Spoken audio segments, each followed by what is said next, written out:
then was promoting the music of the artist in a different market segment. Of course, like as you guys know, when there are artists, they have their own niche fan bases who are actually like following like mga P-pop music, rap, rock, ganyan. So I think there was an exploration as well of like cross-tapping a different market segment, which is gaming.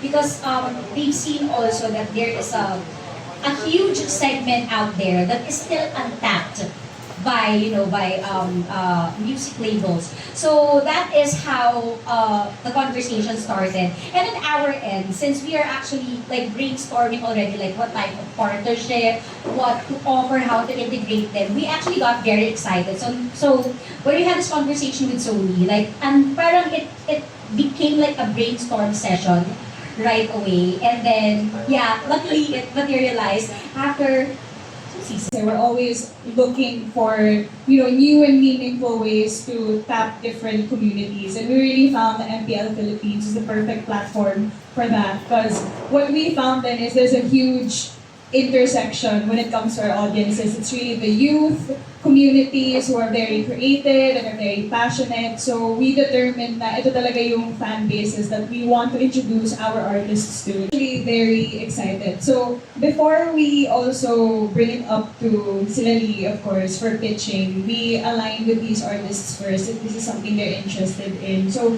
they already know the scale and how popular esports and particularly the MPL Philippines tournament here is in the Philippines. So they were very much excited to be on board and to share this stage with the fans.